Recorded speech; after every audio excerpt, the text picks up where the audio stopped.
అయ్యా భద్రపరచండి. వారి యొక్క ఉద్యోగాల్లో, పనుల్లో, ప్రయత్నాల్లో ప్రతి ఒక్క విషయంలో మీరు ఉండండి. ప్రతి ఒక్క కుటుంబాన్ని మీరు దీవించి ఆశీర్వదించండి. పాటల ద్వారా మీరు మహిమ పొందారు అయ్యా, ఆరాధన ద్వారా మీరు మహిమ పొందారు. ఇదిగో ఈ సమయంలో ప్రభా నీ వాక్యంతో మాతో మాట్లాడి మమ్మల్ని శుద్ధీకరించి నీ వాక్యాన్ని మా వెనుకల్లో మేము ఉంచుకోవడానికి మాకు సహాయం దయచేసి నడిపిస్తారని యేసుక్రీస్తు నామములో అడిగిపెట్టున్నాం తండ్రి. ఆమేన్, ఆమేన్, ఆమేన్. చూస్తున్నామండి ప్రియులారా, ఇప్పుడు దాకా ఆరాధనలో నడిపించిన బిడ్డలకు ప్రభు పేరట శుభాలు తెలియపరుచుకుంటున్నా. ఈ సమయంలో కొన్ని నిమిషాలు వాక్యాన్ని అనుకుందాం. క్లుప్తంగా కొన్ని మాటలు మీకు తెలియపరిచే ముగిస్తా. చదువుకున్న వాక్య భాగంలో నుండి మత్తయి సువార్త 28వ అధ్యాయంలో మనం చూస్తే యేసు ప్రభువారు ఆయన మానవ జాతిని రక్షించడానికి దేవాతి దేవుడై ఉండి నిత్యము కోట్లాది దూతలతో నిత్యము పొగడబడుతున్న దేవుడు మానవ జాతిని రక్షించటానికి ఆయన ఈ లోకానికి మానవుడిగా ఆయన వచ్చారు. సూర్యుని కలుగు చేసిన దేవుడు, కోట్ల సూర్యుల కాంతి కలిగిన దేవాతి దేవుడు తన మహిమనంతా విడిచిపెట్టుకుని అలాగే వచ్చుంటే మానవుడు మాడి మచైపోతారేమో అని మానవుడికి అర్థమవటానికి, మరణం తర్వాత ఏముందో తెలియజేయటానికి మానవుడిగా తన మహిమను తీసివేసుకుని మానవుడిగా ఈ లోకంలో జన్మించాడు. యేసు ప్రభు ఈ లోకంలో జన్మించి గొప్ప కార్యాలు చేశాడు. ఏం చేశాడయ్యా అని అంటే మత్తయి సువార్త, మార్కు సువార్త, లూకా సువార్త, యోహాను సువార్తలో యేసు ప్రభు చేసిన అద్భుత కార్యాలు రాస్తే ఆకాశము భూమి కూడా సరిపోదట. అన్ని అద్భుతాలు దేవుడు చేశారు. ఏం చేశారు అని అంటే మానవుడికి అర్థమవటానికి కొన్ని విషయాలు మాత్రమే రాశారు.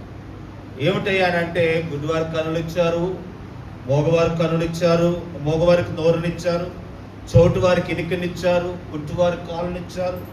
చనిపోయిన వారు సైతం ఆయన ఏం చేశాడనంటే బతికింప చేసి ఇలాగన్నాడు. ఏమన్నాడనంటే నేనే పునరుద్ధానమును జీవమును, నా ద్వారానే ఎవరైనా సరే తండ్రి అందుకు పరలోకానికి చేరతారని చెప్పారు. ఆయన బతుకుండగా అనుకున్నారు ఇవన్నీ బడే మాటలు, నేనే దేవుడిని అంటున్నాడు, నేనే జీవం అంటున్నాడు, మార్గం అంటున్నాడు, తిరిగి లేస్తాను అంటున్నాడు, ఆ సోదాములే అని అనుకున్నారు. కానీ ఏ మాట అయితే ఆయన చెప్పాడో ఆ మాట ప్రకారం యేసు ప్రభు వారిని సిలువైబడిన తర్వాత ఆయన తిరిగి లేచారు.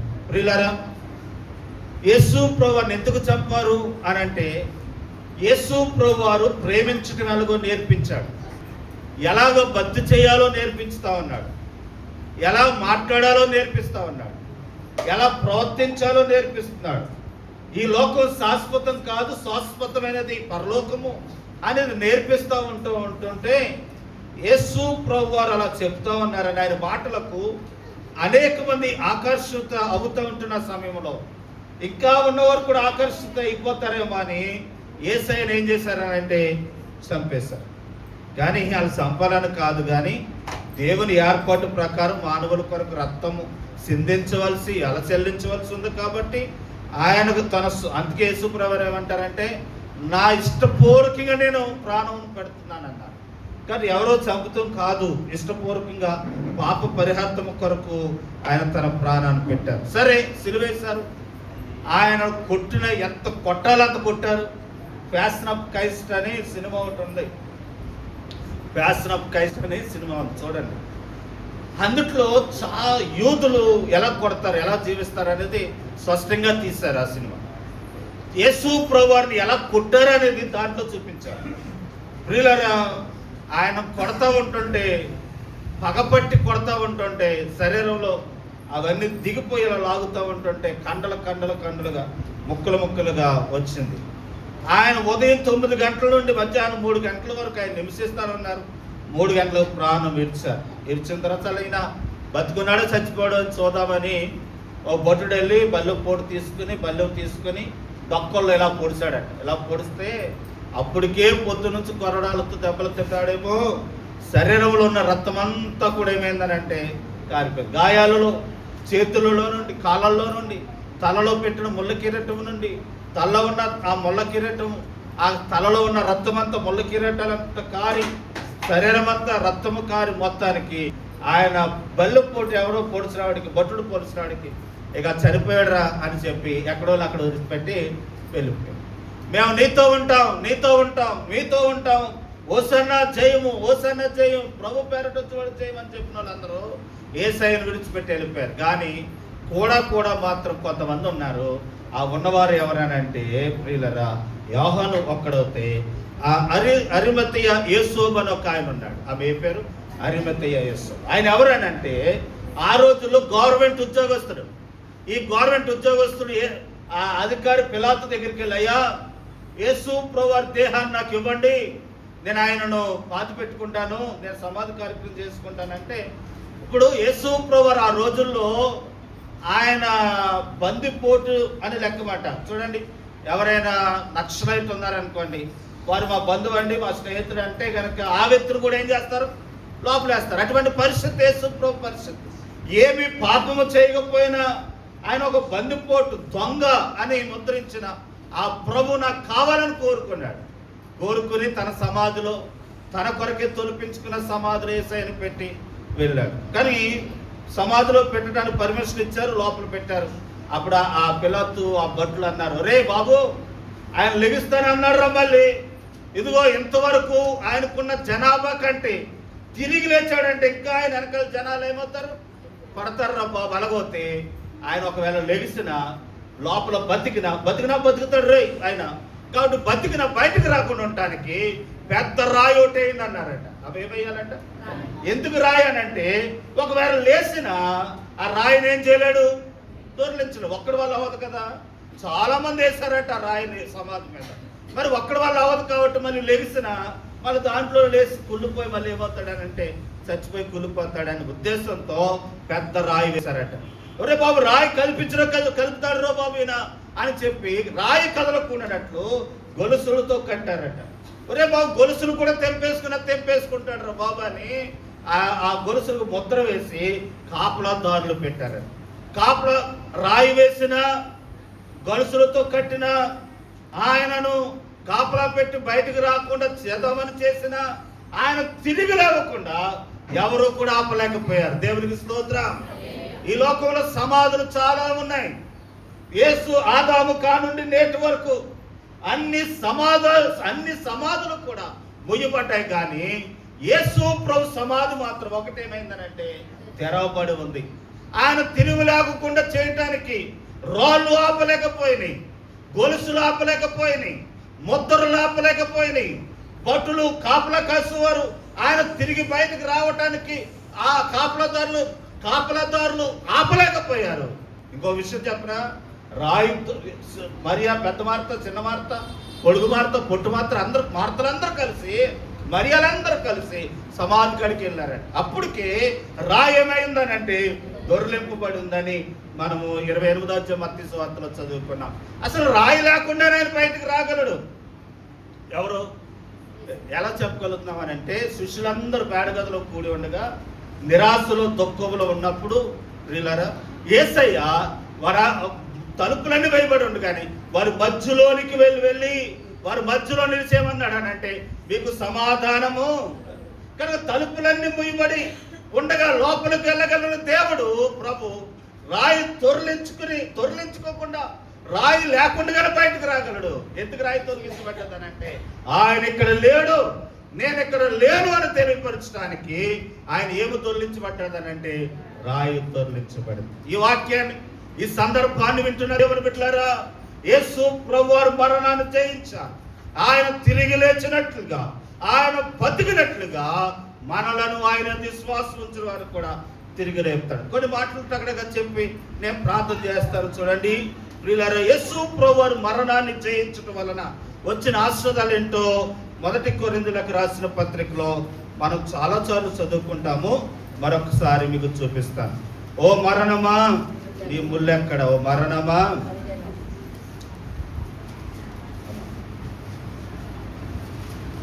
కొరింథీయులకు రాసిన పత్రికలో అపోస్తలుడైన పౌలు సంఘానికి రాస్తూ చెప్తా ఉన్నాడు. ఏమనంటే మరణపు ముళ్ళును ఆయన ఏం చేశాడనంటే విరిచివేశాడట. చూడండి, యేసు ప్రభు వారు తిరిగి లేవటాన్ని బట్టి, ఆయన తిరిగి సమాధిని గెలవటాన్ని బట్టి,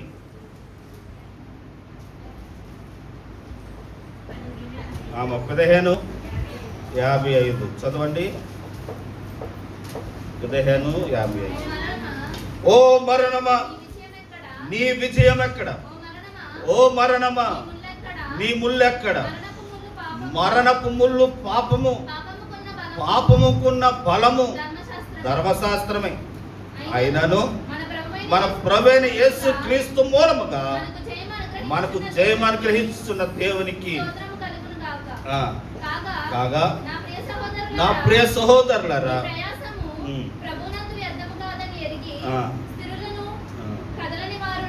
చాలు.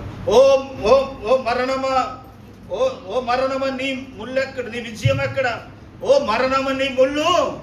ప్రియులారా, ఆదాము మొదలుకొని యేసు ప్రభు వరకు ఎంతో మంది దేవుళ్ళని, మేము బతికిస్తాం అని చెప్పిన వారందరూ కూడా వారు మరణం వరకు వచ్చారు, కానీ మరణం తర్వాత ఏముందో ఎవరు కూడా చెప్పలేరు. యేసు ప్రభు ఏముందో జీవించి చూపించాడు, మరణం తర్వాత ఏముందో తెలియపరిచాడు. మరణం తర్వాత ఏముంటుందో తెలియపరచడానికి మరణం ముళ్ళును ఏం చేశాడనంటే విరిచేశాడు. మరణపు ముళ్ళును విరిచివేస్తాడు. కాబట్టి ప్రియులారా, ఆయన మరణం ముళ్ళు విరిచివేసి, ఓ మరణమా నీ విజయం ఎక్కడ? ఓ మరణం నీ ముళ్ళు ఎక్కడని ఆయన సవాలు విసిరి మరణాన్ని జయించాడు. ప్రియులారా, ఒకసారి ఏం జరిగిందనంటే, ఒక పెద్ద కొండ, 2 కొండలు ఉంటే టీవీలో కూడా చూపించారు, ప్రపంచమంతా చూపించారు ఆ సందర్భం. ఆ కొండకి ఈ కొండకి మధ్యలో ఒక తీగ కట్టి, ఆ తీగ మీద ఒక వ్యక్తి నడుచుకుంటా యువత నుంచి అవతలకి వెళ్తానని ప్రకటన చేశాడు. చాలా మంది వచ్చేసారు ఆ కొండలో, ఆ ప్రాంతం అంతా చూడటానికి. కొండ మీద చాలా ఎత్తు కొండ, దాని నుంచి పడ్డాడంటే చచ్చిపోతాడు, దాని మీద నడుస్తాడట అని చాలా మంది వచ్చేసారు. వచ్చేసిన తర్వాత కొండలు ఆ కొండల మీద ఈ కొండల మీద అలాగా ఆ కొండల మీద వారు ఆయన నడుస్తాడని చూస్తానికి సిద్ధపడుతుండగా, ఆయన అన్న ప్రకారమే ఆ కొండ మీద యువత నుంచి అవతలకి తాడు కట్టుకుని, హెలికాప్టర్ మీద యువతల అవతలకి తాడు కట్టి నడవటం మొదలుపెట్టాడు. నడవటం మొదలు పెడుతుంటే ఆ చివరికి ఆ కొండ మీద నుంచి కొండకు వచ్చేసాడు. అవతల నుంచి యువతకు వస్తున్నప్పుడు అందరూ సప్పట్లు కొడతా ఉన్నారు, కేరత్తులు వేస్తూ ఉన్నారు. యువత నుండి అవతలకు వెళ్ళిపోయిన తర్వాత మళ్ళీ అవతల నుంచి యువతలకు వచ్చేసాడు. ఇప్పుడు అన్నాడు, మళ్ళీ ఏం చేశాడనంటే, ఈసారి సైకిల్ ఇలా నెత్తి మీద ఇలా పట్టుకుని యువత నుంచి అవతలకి మళ్ళీ వెళ్ళాడు. మళ్ళీ మామూలుగా వెళ్ళాడు, మళ్ళీ రెండోసారి సైకిల్ పట్టుకుని యువత నుంచి అవతలకి మళ్ళీ యువతలకు వచ్చేసాడు. 3వసారి అన్నాడు, ఇదిగో వినండి, నేను వెళ్ళటం చూసారా? చూసాం. సైకిల్ పట్టుకుని వెళ్ళటం చూసారా? చూసారు. కానీ ఇప్పుడు చెప్తున్నాను, ఇదిగో మిమ్మల్ని నా భుజాల మీద ఎక్కించుకొని యువత నుండి అవతలకు తీసుకెళ్తాను, ఎవరైనా వస్తారా అని. ఒక్కడ మాట్లాడుతూ పట్టు, బాబు మేము రాం. ఎందుకనంటే ఆ మధ్యలోకి వెళ్ళి కింద ఆడేస్తే మా పని ఏంటి, ఎముకలన్నీ ఇరిగిపోతే చచ్చిపోతాం, కాబట్టి మేము రాం అని అన్నారు. కానీ ఒక పిల్లోడు ఒకడు లేసి అన్నాడు, నేను వస్తానండి అని అన్నాడు. అలా రారా అని చెప్పి ఆయన ఇలా భుజాల మీద ఎక్కించుకొని యువతల నుండి అవతలకి తీసుకెళ్ళి మళ్ళీ అవతల నుంచి యువతలకి తీసుకొచ్చాడు. ఆయన అడిగారు, ఆ పిల్లోడిని ఇంటర్వ్యూ చేశారు, ఎరా నీకు భయం లేదంటరా, యువతల నుంచి అవతలకి వెళ్ళిపోయా, అవతల నుంచి యువతలకు వచ్చావు, ఆయన ఎక్కడ పడేస్తా ఏంటది పరిస్థితి అంటే, ఎందుకు పడిపోతానండి, దాన్ని యువత నుండి అవతల తీసుకెళ్ళాడు, ఎవడనుకుంటున్నావు, మా నానే అని చెప్పాడు. ఆ పిల్లోడికి నమ్మకం ఏంటనంటే అలా నాన్న నమ్మకం. ఈరోజు దేవుడు కూడా అడుగుతా ఉన్నాడు, నేను ఈ లోకంలో పరిశుద్ధిగా జీవించానా? నా మాటలు పవిత్రంగా ఉన్నాయా? మీరు చూశారు, ఇదిగో నా జీవితాన్ని మీరు చూసిన నేను మరణిస్తాను, తిరిగి లేస్తాను. నేను తిరిగి లేచినట్టుగా మీరు లేవాలనంటే మీరు నయం విశ్వాసం ఉంచి నా వల్ల మీరు నడుస్తారా అని సవాలు విసురుతా ఉన్నా. కాబట్టి యేసు ప్రభు వలె మనం కూడా జీవిస్తాయి, యేసు ప్రభు వలె మనము ఆయన అడుగు జాడలు నడుస్తాయి. అందుకే ఆయన ఏమన్నాడు తెలుసు, తీయొద్దులండి, యోహాను సువార్త అంటాడు, నేనే మార్గము, నేనే సత్యము, నేనే. కాబట్టి ఆ పిల్లవాడి విశ్వాసం ఉంచి నమ్మిక ఉంచి కనుక ఈయన మరణం జయించువాడని, ఆయన యువత నుండి అవతలకి వెళ్ళగలడని పిల్లవాడు ఎలా నమ్మాడు, మనం యేసు ప్రభువుని మరణాన్ని జయించాడని మనం నమ్మిన ఎడల మనలో కూడా దేవుడు ఏం చేస్తాడో తెలుసా, ఆయన తిరిగి లేచినట్టుగా మనలో కూడా ఏం చేస్తాడండి. నేను 4-5 మాటలు, ఒక 7 మాటలు చెప్పాలనుకున్నట్టు అక్కడగా చెప్తాను. మొదటి మాట ఏంటంటే, ఆయన తిరిగి లేవటాన్ని బట్టి మరణపు ముళ్ళు ఏం చేశాడట, అంటే ఆయన అందు విశ్వాసం ఉంచడం ద్వారా మనకేమి లేదు, మరణము లేదు. కనుక మనము మరణములోనికి వెళ్ళాం. మరి ఏంటంటే మరి అందరూ చనిపోతున్నారు ఏంటంటే ప్రియులారా, అది శారీరక మరణం. అది అయిన తర్వాత మరొక మరణం ప్రకటన గ్రంథంలో అంటాడు, ఆ రెండవ మరణమునకు ఎవరైతే అర్హులు కారు వారు దండులని రాయబడింది. రెండవ మరణం అంటే ఏంటనంటే అగ్ని ఆరదు. కాబట్టి ఆ వేదనలు లేకుండా మరణపు ముళ్ళును ఆయన విరిచివేశాడు. మరి చనిపోతున్నారు కదండి, అంటే వారు విశ్రాంతిలో ఉన్నారట. ఒక రోజును వారు తిరిగి ఏమవుతారని అంటే లెగిస్తారు. చూడండి, మట్ట గుడిసెలు ఉంటాయి కదా, కొరమేన్లు. నిన్నే చూశాను, ఫేస్బుక్లో చూశానండి. మట్ట గుడిసె అంటండి, చెరువు ఉందనుకోండి, లేకపోతే ఎక్కడ బురద ఉందనుకోండి, ఆ బురద ఎండిపోయింది అనుకోండి, అందుట్లో మట్ట గుడిసెలు ఉన్నాయి. కానీ మట్ట గుడిసెలు ఆ బురదలో ఉండిపోతాయంట. ఆ భూమిలోనే ఎండిపోయి కూడా అందుట్లో ఉండిపోతాయి. అందుట్లో ఉండిపోయిన ఈ మట్ట గుడిసెలు కూడా ఎండిపోతాయట, ఈ కొరమేను. కానీ మళ్ళీ నీటి చిలుకలో పడిన రాగానే మళ్ళీ ఇంకొక వారం రోజులు మళ్ళీ లేచిపోతాయట, మళ్ళీ బతికిపోతాయంట. దాంట్లో ఆ జీవం ఉంటుందట. దేంట్లో? మట్ట గుడిసెలో. ఆ మట్ట గుడిసెలో ఉన్న జీవము మళ్ళీ వారిని ఏం చేస్తుంది వర్షం వచ్చినప్పుడు? అదే చెప్తాడు చూడండి, ఏబు గ్రంథం 14వ అధ్యాయం. నీటి వాసన కంట దేవుని జీవం మనలో ఉందనుకోండి, మళ్ళీ తిరిగి లేస్తామంట. 14వ అధ్యాయంలో నీటి వాసన చేత అది చిగుర్చును, లేత మొక్క వలె. అయితే నరుడు మరణమైన తర్వాత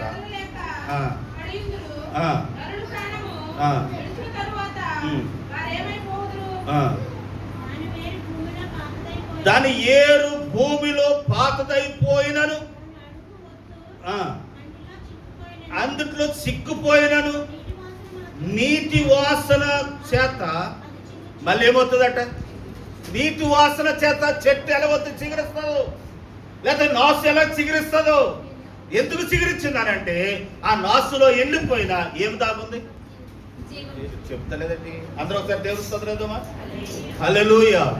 నాసు తిరిగి బతుకింది. ఎండిపోయినా కానీ బతుకుతుందంటే కారణం ఏంటనంటే, ఎండిపోయిన చెట్టు మరలా నీళ్ళు పోయిగా బతికిందంటే కారణం ఏంటనంటే, లేకపోతే కొరమేనులు ఎండిపోయిన చచ్చిపోయిన స్థితిలోకి వెళ్ళిపోయిన తిరిగి బతుకుతున్నాయి అని అంటే కారణం ఏంటంటే, దాంట్లో ఏముందనంటే జీవము.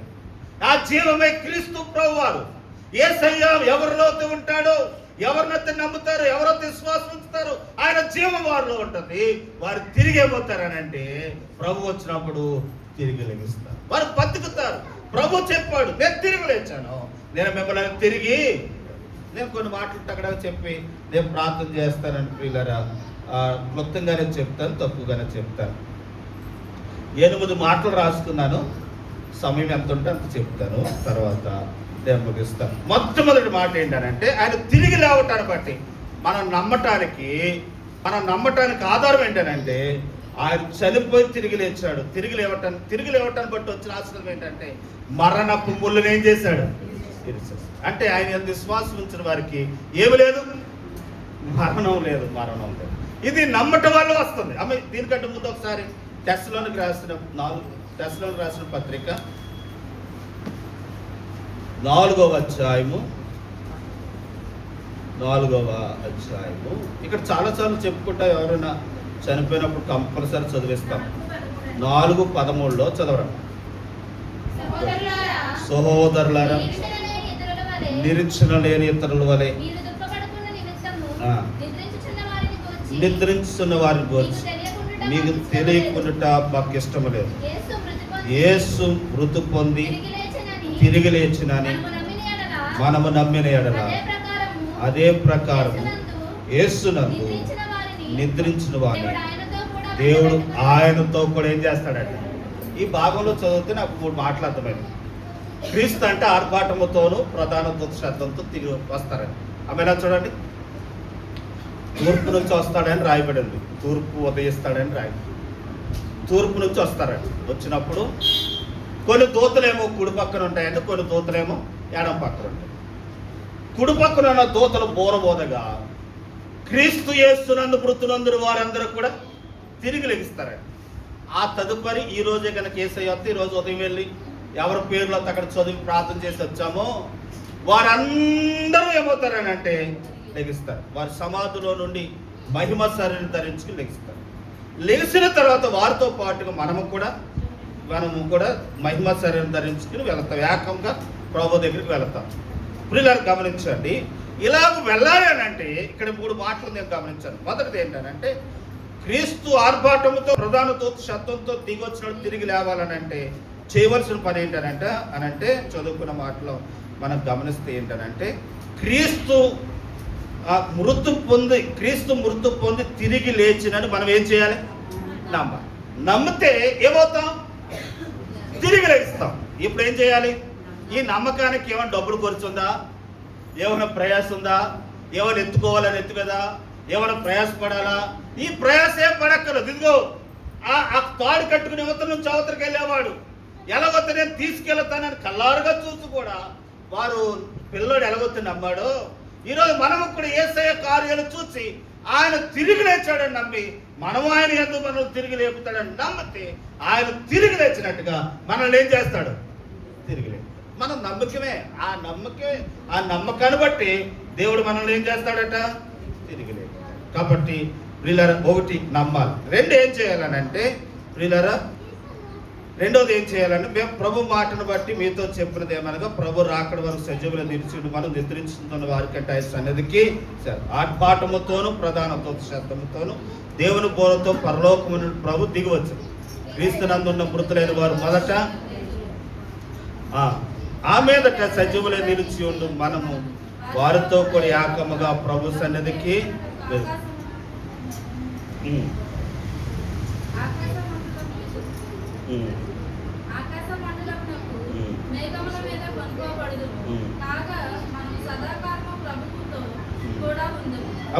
వచ్చు. మేము ప్రభు మాటను బట్టి మీతో చెప్పినది ఏమనగా ప్రభు రాకడ వరకు సజీవులు నిలిచి ఉండు మనము నిద్రించున్న వారి కంటే ముందుగా ఆయన సన్నిధికి 1 నమ్మాలి. 2 ఆయన మాటను అంగీకరించాలి.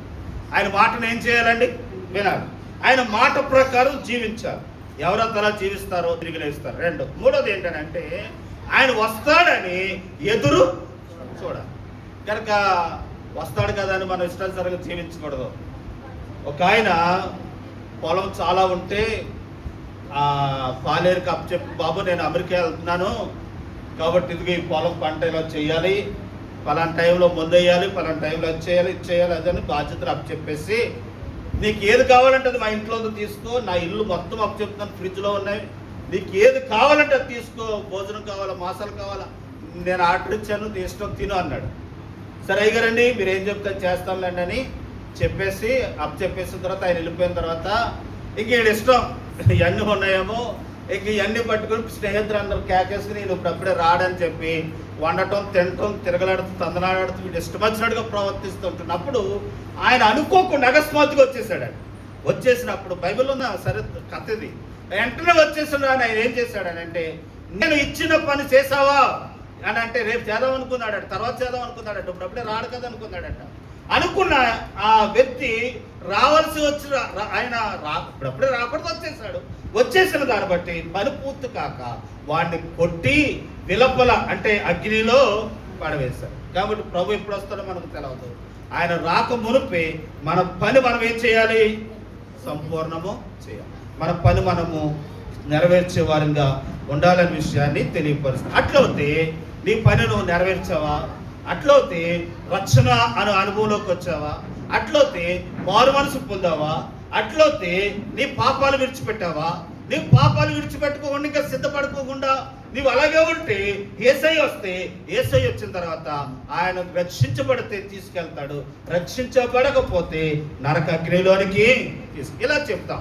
రక్షించబడటం అంటే ఏంటనంటే ప్రియులారా ఇంకా నీ పాపములో నువ్వు ఇంకా అలాగే ఉన్నావు, ఇంక అదే పాపం చేస్తా ఉన్నావు, అలాగే జీవిస్తా ఉన్నావు. కాబట్టి ఈరోజు ఆ పాపమును బట్టి నీ జీవితంలో నరకానికి వెళ్ళిపోతావు. ఈ పునరుద్ధాన పండుగ తినాలి ఆయన అయ్యా నా పాపం సేవించిన ఆయన అని మనం ఒప్పుకుందాం. సరే రండి ప్రియులారా, ఆయన నమ్మాలి, తర్వాత ఆయన మాట ఎందు విశ్వాసం ఉంచాలి. ఆయన రాక కొరకు ఏం చేయాలంటండి? అటువారు ఎత్తబడతారు. కాబట్టి చూద్దాంలే చేద్దాంలే అనుకుంటే ప్రభు వస్తారు ఒక రోజున. ఆయన వచ్చినప్పుడు ఎత్తబడలేము, విడబడితే నరక వేతనంలోనికి మనం వెళ్తాం. రోమిలకు రాసిన పత్రిక 1వ అధ్యాయం 4 చదవడమ్మా. దేవుని సువార్త నిమిత్తం పౌలు అనగా పరిశుద్ధులుగా ఉండుటకు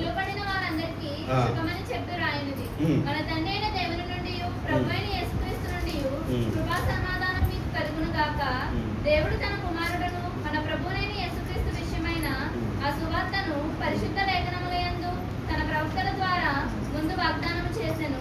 యేసుక్రీస్తు శరీరమును బట్టి దావీదు సంతానమందు పుట్టి మృతులలో నుండి పునరుత్థానుడైనందున దేవుని కుమారుడుగాను ప్రభావముతో ఏం చేశాడంటే పుడత ఎలా పుట్టాడు? ఎవరికి పుట్టాడు? అబ్రహాము సంతానంలో పుట్టాడు, మానవుడికి పుట్టాడు. ఆయన ఏమన్నారు? అబ్రహాము కుమారుడు అని అన్నారు. ఏమన్నారు ఆయన్ని అనంటే యేసోబు కొడుకు అన్నారు, ఒంటరికి మేస్త్రి అన్నారు. కానీ అన్న నిజమే, ఆయన ఒంటరి మేస్త్రి. కానీ దేవుడు ఆయన ఎప్పుడు రుజువు చేసుకున్నాడు అని అంటే ఆయన పునరుత్థానుడైనప్పుడు ఆయన ఏమని రుజువు చేసుకున్నాడు? దేవుని కుమారుడని రుజువు చేయాలి. ఆయన తిరిగి లేవటాన్ని బట్టి ఆయన దేవుడని, ఆయన దేవుని కుమారుడని రుజువు పరుచుకున్నాడు. మరణం ముళ్ళు విరవటానికి తిరిగి లేచాడు. దేవుని కుమారుడని ఆయన రుజువు చేసుకోవడానికి మరణములో నుండి ఏమయ్యాడు? ఇంకో విషయం చెప్పనా, ఆయన సమాధిలో నుండి మనం నమ్మవలసిన పని లేదు. ఆయన సమాధిలో నుండి ఇలా ప్రకటించవలసిన పని లేదు. ఆయన చనిపోయి తిరిగి లేవటాన్ని బట్టి ఆయన కుమారుడయ్యాడు. ఇలా అంటున్నాను ఏంటంటే అబ్రహాము కుమారుడిగా యేసుగా పుట్టాడు, తిరిగి లేవటాన్ని బట్టి క్రీస్తుగా ప్రకాశించాడు. యేసు అనగా రక్షకుడు, క్రీస్తు అనగా అభిషక్తుడు అని అర్థం. ఆయన తిరిగి లేవటాన్ని బట్టి దేవుని కుమారుడయ్యాడు. 1, 2, 3 చదవండి. ప్రియులారా, అపోస్తలుల కార్యాలు 2వ అధ్యాయం 24వ వచనం చదివమ్మా. మరణము ఆయన బంధించి ఉండుట అసాధ్యము కనుక మరణ వేదన తొలగించి ఆయన లేపెను. ఆయన గూర్చి నేను ఎల్లప్పుడు ఆయన నా కుడిపార్శ్వమున అమర్చారు. నేను ఈ మాట చెప్తాను. ఈ అపోస్తలుడు పౌలు ఏమన్నాడంటే క్రీస్తు ఆయన తిరిగి లేవటాన్ని బట్టి మరణ వేదనను ఏం చేశాడట? తొలగించాడు. మరణ వేదనలు ఏం చేశాడండి? అంటే మరణము లేకుండా ఏం చేశాడు? తొలగించాడు. నేను ఇదివరకు కూడా చెప్పినట్టుందని ఈ మాట ఏంటంటే, ఒక ఫ్యామిలీ కారులో షికారుగా ఒక ఊరు వెళతా ఉన్నారు. వారికి ఒక పాప, ఒకే ఒక పాపను ఎట్టుకుని భార్య వెనకాల కూర్చుంది, భర్త కారు నడుపుతున్నాడు. ఎక్కడో మొత్తానికి పాపకి ప్యాస్కి వస్తుందని దిగి వారు ప్యాస్కి వేసుకున్నారు, పిల్లకి వేయించారు, మళ్ళీ ఎక్కేసిన కాసేపటికి మరి ఎక్కడ ఎలా దూరిందో లోపలికి ఆ కారులోకి టేరు తెగ కూడా దూరి ఈ టేరు తెగ ఏం చేసిందనంటే ఈ పిల్ల తల చుట్టూ గీయని తిరుగుతున్నాడు. గీయని తిరుగుతూ ఉంటే భార్య అంది వెనకాల కూర్చుని భర్తతో ఏమండి ఒకసారి కారు ఆపండి అంటే ఆయన వెళ్ళిపోతా ఉన్నాడట. ఈవిడికి కొంచెం గట్టిగా ఏమండి ఎందుకు చెప్తుంటే అర్థమవుతుంది కారు ఆపండి అని అంటే కారు ఆపిన తర్వాత ఏమైందనంటే తేరితేగ వచ్చి పిల్లలు కుట్టేస్తుంది, తల చుట్టూ బియ్యమని తిరుగుతుంది అనుకోటు, దాన్ని చంపేయండి అని అంటే అప్పుడు ఆయన అన్నాడట అదేం చేయదా కంగారు పడకాయ అన్నాడు. ఏంటా ఏం చేయదా? నీకు ఎలా కనబడుతుంది? ఏంటి నీకు ఎలా కనుక్కుందావా? పిల్లంటే నీకు అలా కనబడుతుందని అంటే అప్పుడు ఆయన చెప్పాడట ఏమే అది నిన్ను పుట్టదో నీ పిల్లను పుట్టదే అని అంటే ఎందుకు పుట్టదండి? అది పుట్టి ముందు కదనంటే అప్పుడు ఆయన చెప్పాడట పుట్టదో ఎందుకనంటే దానికి పుట్టే ముళ్ళు ఇరిగిపోయింది అన్నాడు. దాని పుట్టి ముళ్ళు ఏమైందంటండి ఎలాగిరిపోయింది అని అంటే మీ కంటి ముందు నన్ను కుట్టింది, నన్ను కుట్టింది కనుక దాని ముళ్ళు నాలో ఉండిపోయింది, ఇక ముళ్ళు లేదు. కాబట్టి పిల్లరా మరణము వేదన తొలగించేశాడు. ఆయన విశ్వాసం ఉంచడం ద్వారా ఆయన నమ్మిక ఉంచిన వారికి ఇక మరణ వేదన లేదు. ఎందుకనగా ఆయన తిరిగి లేచాడు. 1, 2, 3, 4 చదువుదాన్ని చూడండి. ఎఫెసీ రాసిన పత్రిక 2:7 క్రీస్తు మృతులలో నుండి లేచుటన్నట్లు మనము కూడా పరలోకములో కూర్చుండబెట్టుటకై దేవుడు మరణమును గెలిచి పరలోకములో కూర్చున్నాడట. ఆయన ఎక్కడున్నాడో మనం కూడా చదవండి రా ఎఫెసీ రాసిన పత్రిక. మనలను ఆయనతో కూడా క్రీస్తు యేసునందు మనలను ఆయనతో కూడా లేపి పరలోకమందు ఆయనతో కూడా ఏం చేశాడట? మనల్ని ఆయన ఎందుకు తిరిగి లేచాడనంటే ఆయన నమ్మిన వారిని కూడా తనతో పాటు ఆయన ఎక్కడున్నాడో అక్కడ ఉండటానికి ఆయన తిరిగి లేచాడు. ఎక్కడున్నాడు ఆయన? ఆయన అంటే పరలోకంలో ఉన్నాడు. అందుకే ఏమన్నాడు తెలుసా? అమ్మగారు మనం చెప్పారు, మన మాట్లాడవారు చెప్పారు ఏంటంటే, మీ హృదయములను కలవరపడనివ్వండి, నా తండ్రి ఇంటికాడ అనేక నివాసాలు ఉన్నాయి, లేని ఎడల నేను మీతో చెప్పాను. కాబట్టి అక్కడ పరలోకములో ఆయన ఉన్నాడు. ఆయన నమ్మిన వారిని కూడా అక్కడ కూర్చోబెట్టడానికి ఆయన తిరిగి లేచాడు. ఒకసారి వినండి ఒకసారి అందరూ దేవుడు స్తోత్రం చెప్దామా? ఆయన తిరిగి లేకపోతే, ఆయన పరలోకానికి వెళ్ళకపోతే ఆయన నమ్ముకుంటే వల్ల మన ప్రయోజనం ఏంటి? ఆయన తిరిగి లేచి పరలోకానికి వెళ్ళాడు కాబట్టి ఆయన ఎక్కడున్నాడో మనల్ని కూడా ఉంచుతాడు, ఆయన నమ్మటాన్ని బట్టి. తర్వాత ఇంకో మాట చదువుదాం. తిమోతి పత్రిక 2వ పత్రిక 1వ అధ్యాయం 9వ వచనం. మన క్రియలు బట్టి కాక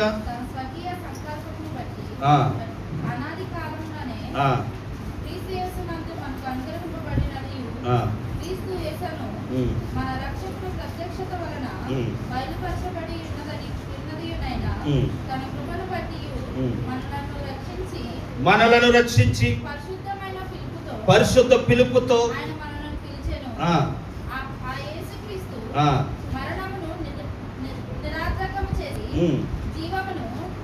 మరణమును తీసివేసి జీవమును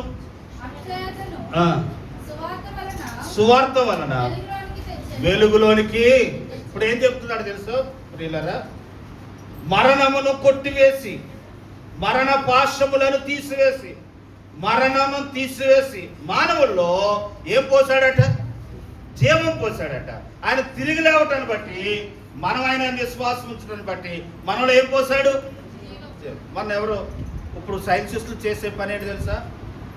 మనుషులు చచ్చిపోకుండా మనుషులు చచ్చిపోకుండా నిత్యము జీవించాలని ప్రయత్నాలు చేస్తారట. ఎన్నో ప్రయత్నాలు చేస్తారు. ప్లాస్టిక్ గుండెకాయ తయారు చేస్తున్నారు, లేదా గుండెకాయని బట్టి చచ్చిపోతారు, గుండెకాయ తయారు చేస్తారు. కిడ్నీలు బట్టి చచ్చిపోతున్నారేమో, ప్లాస్టిక్ గుండెకాయ పెట్టేదాం, లేదా తల పెట్టేదాం, ఎలా పెట్టేదాం అనుకుంటున్నారు. కానీ ఏ మనుషుడు కూడా మనుషుల్లో ఏం పోయలేకపోతున్నాడు అని అంటే జీవం పోయలేకపోతున్నాడు, బతికించలేకపోతున్నాడు. యేసయ్య ఏమన్నాడు తెలుసా? మీరు నా యందు విశ్వాసం ఉంచితే మీలో మరణ పాశము తీసివేసి, మరణ బీజం తీసివేసి మనలో ఏం పోస్తాడట? జీవం పోస్తాడు, మనల్ని బతికిస్తాడు, మనల్ని జీవింప చేస్తాడు. ఆ జీవము మనలను తిరిగి ఏం చేస్తుంది అని అంటే జీవింప చేస్తుంది అనే విషయాన్ని మీకు తెలియపరుచుకుంటున్నాను. దేవునామానికి మహిమ కలుగును గాక. ఆయన జీవం మనల్ని బతికిస్తుంది. 1 కొరింథీయులకు రాసిన పత్రిక 15వ అధ్యాయం 17వ వచనంలో మనం చదువుతే అండి, ఆయన నమ్మటాన్ని బట్టి మనకి ఏం దొరికింది తెలుసండి? ఆయన తిరిగి లేవటాన్ని బట్టి, తిరిగి లేచిన ఆయన నమ్మటాన్ని బట్టి పాప క్షమాపణ మనకి. కాబట్టి ఎందుకు పాప క్షమాపణ దొరికింది అని అంటే ఆయన తిరిగి లేచిన దేవుడు గనక, ఆయన దేవుడు గనక, ఆకాశాన్ని భూమికి సృష్టికర్త గనక ఆయన క్షమించగల. మీకు అర్థమైంది? చదువురమ్మా, చదువున తర్వాత చెప్తాను.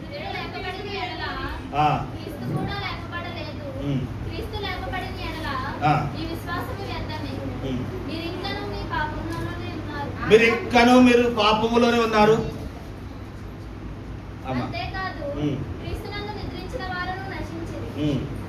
ఈ జీవితకాలం మట్టికే మనం క్రీస్తునందు నిరీక్షించు వారమైన ఎడల మనుషులందరికంటే దౌర్భాగ్యులమై ఉండు. ఆయన నమ్మటాన్ని బట్టి ఆయన తిరిగి లేకపోతే మనంతా దుర్మార్గ. ఆదాము అందరూ ఎలాగూ మృతి పొందుచున్నారో అలాగుననే క్రీస్తునందు అందరూ కూడా ఏమయ్యారట? నేను వివరిస్తాను చూడండి. ఆయన తిరిగి లేవనప్పుడు ఈ లోకంలో మానవుడు, తిరిగి లేచిన తర్వాత ఆయన ఎవరు? దేవుడు, సృష్టికర్త. ప్రియులారా, ముందే సృష్టికర్త కానీ మానవుడిగా ఆయన చూశారు. తిరిగి లేచిన తర్వాత ఆయన దేవుడని నమ్మారు. ఎవరైతే ఆయన దేవుడని నమ్మారో అట్టి వారు పాపములు ఆయన ఏం చేస్తాడంట? ఏమంటే ఆయన క్షమించడానికి ఎవరు? అందుకే యేసు ప్రభువు ఏమన్నారు తెలుసా? మనుషు కుమారుడికి పాపములు క్షమించడానికి ఏమంది? అధికారం ఉంది. ఇంకొక మాటకి జ్ఞాపకం చేస్తాను ఏంటంటే, ఇప్పుడు ఇంట్లో ఎవరైనా తప్పు చేశారనుకోండి, ఊర్లో ఊర్లో తప్పు చేశాడు అనుకోండి, ఎవరైనా కొడుకు తప్పు చేశాడు అనుకోండి, ఊర్లో వాళ్ళందరూ అసహించుకుంటున్నారు అనుకోండి, ఇంట్లో వాళ్ళు మాత్రం క్షమించి ఇంట్లో చేర్చారు అనుకోండి, ఇంకా వీడు ఎవరికి భయపడవలసిన పని లేదు. ఇప్పుడు సమాజంలో ఇప్పుడు సంఘంలో ఉన్నారండి, ఎవరైనా ఒక వ్యక్తి నాయకత్వం చేయాలనుకోండి, ఇప్పుడు నేను వారికి అధికారం ఇచ్చాను అనుకోండి, వారు ఏదైనా చేయగలరు కాదు ప్రియులారా. వారు ఎవరు తప్పు చేశారనుకోండి, క్షమించే అధికారం ఎక్కడి దాకా ఎవరికి ఉంటుంది? నాకు ఫోన్లే అని అంటాం. ఎందుకనంటే నాయకత్వం వహిస్తున్నాం కనుక. అట్టిది కానీ ప్రియులను గమనించండి, కనుక నేను క్షమించకపోతే ఇంకెవరు క్షమించరు. అట్టిది కానీ దేవుడు ఆకాశానికి భూమికి సృష్టికర్త కనుక ఆయన ఒక్కడే క్షమించడానికి అధికారం కలిగిన వాడు కనుక ఆయన యందు విశ్వాసం ఉంచిన వారికి ఆయన యందు తిరిగి రావటాన్ని బట్టి ఆయన తిరిగి రావటాన్ని బట్టి మనకు వచ్చిన మేలు ఏంటంటే, ఆయన తిరిగి రావటాన్ని బట్టి ఆయన నమ్మకించిన వారందరూ పాపములు ఆయన ఏం చేశాడు?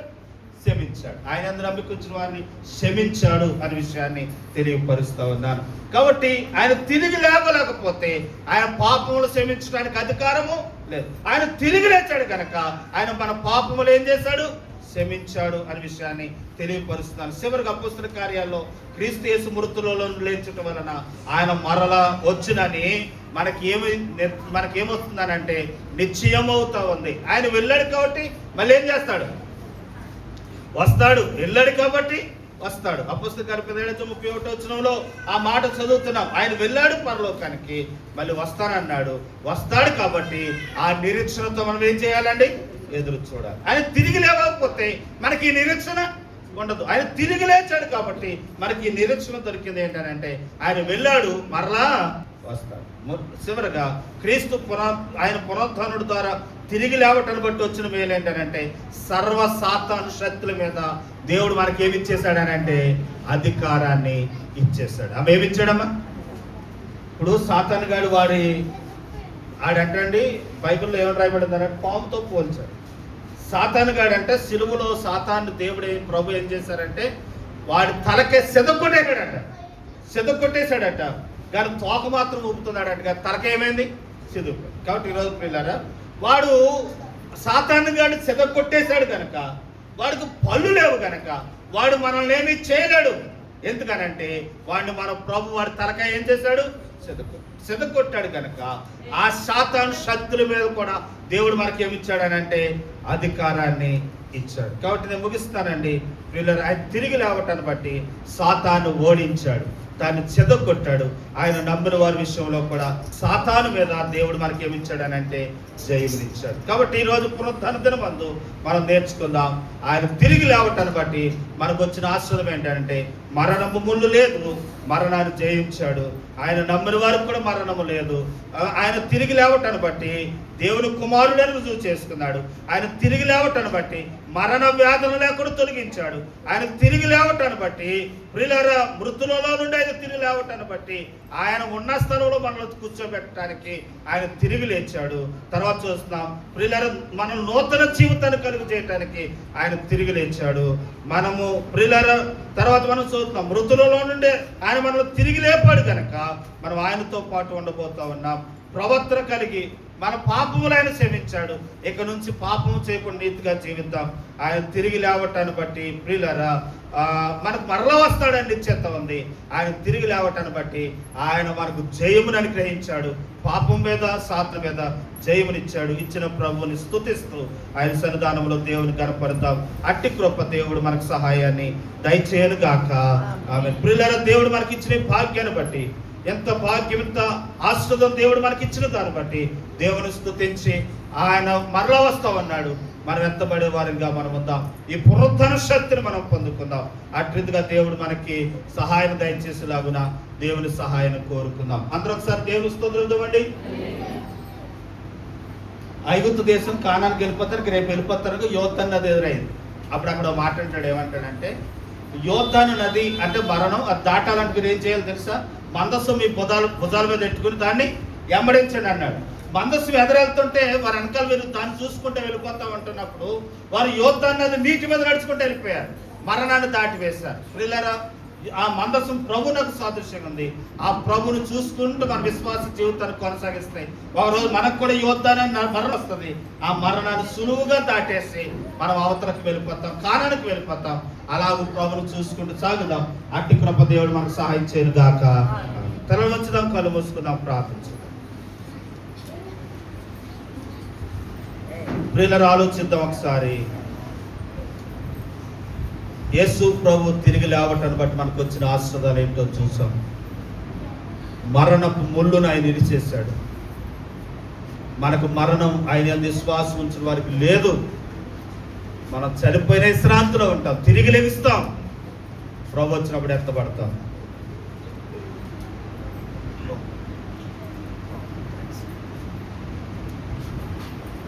కాబట్టి ఆయన తిరిగి లేచాడు. కాబట్టి ప్రభును స్తుతిద్దాం, ఆయన నామాన్ని కనపడతాం, ప్రభు ఇచ్చే ఆశీర్వాదాలకు పాత్రమవుతాం. ఈరోజు అలాగూ మనం తీర్మానం తీసుకుందాం. ప్రేమ నమ్మకం కలిగిన మా దేవ, పరిశుద్ధుడైన మా తండ్రి, మీకు వందనాలు, మీ స్తోత్రాలు. ఇంతవరకు మీరు మాకు సహాయాన్ని అనుగ్రహించారు. మీరు చూపిన కృపకై మీకు వందనాలు, స్తోత్రాలు, స్తుతులు చెల్లించుకుని మిగిలిన సమయం దీవెని కరగచ్చేయండి. మీరు ఎలా తిరిగి లేచారో మమ్మల్ని తిరిగి లేపుతామని మేము నమ్ముతున్నాం. ఎవరైనా మీ అంది విశ్వాసం ఉంచుతున్నాం, మీరు తిరిగి లేస్తారని విశ్వాసం ఉంచాం. కాబట్టి మమ్మల్ని లేపగల దేవుడు ప్రభా, అలాగూ మేము నమ్ముతున్నాం. మాకు ఇచ్చిన జయాన్ని బట్టి, మాకు ఇచ్చిన విడుదల బట్టి, మరణము నుండి జీవంలో దాటింప చేసిన దాన్ని బట్టి మీ స్తోత్రాలు చెల్లించుకోండి. యేసు నామంలో ప్రార్థించడం వేడుకుంటున్నాము తండ్రి, ఆమేన్. ప్రియులారా, మనం ఈ కార్యక్రమం మనం ముందుకు వెళ్దాం, ముగించుకుందాం. మరి చాలా లేట్గా వచ్చారు. లేట్గా రావటాన్ని బట్టి నేను ఎవరికి పాటలు ఇవ్వలేకపోతున్నాను. కాబట్టి పాటలు లేవు. కాబట్టి దయతో నన్ను అర్థం చేసుకోవద్దు. కాబట్టి మీరు ఆలోచించారు, మనం చేస్తాం. ఈ సమయంలో అమ్మగారు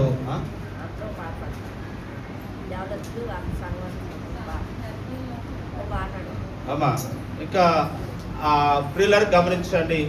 ముందుకు వెళదాం, సాగుదాం, దేవుని సహాయాన్ని కోరుకుందాం అనే విషయాన్ని తెలియపరుస్తాం. ఒక పాట పాడదామా? గీతం జయ జయ గీతం. మీరు సిద్ధపడ్డారమ్మా? పెద్దోళ్ళు ఒక పాట పాడతానికి సిద్ధపడ్డారండి.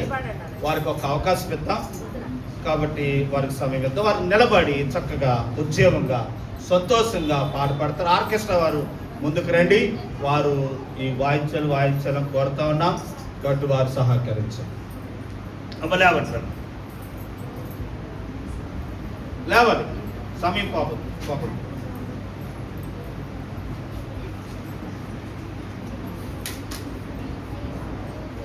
లేవంటారమ్మా.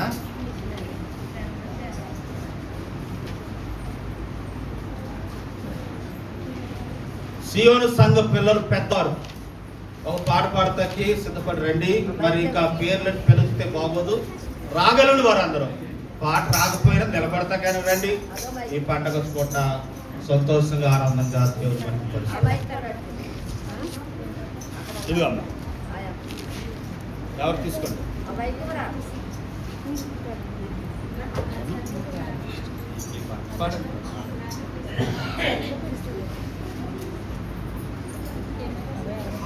ఇంకా రావాలనుకున్న వాళ్ళు రావచ్చు. ఎందుకంటే అండి పేర్లు ఎట్టి పిలుతూ బాగోదు.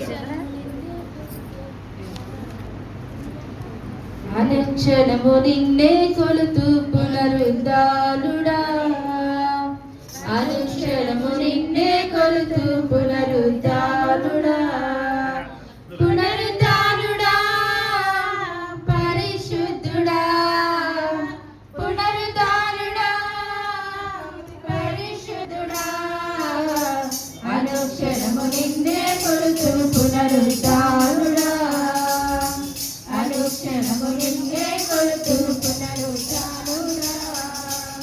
అధికారులైనా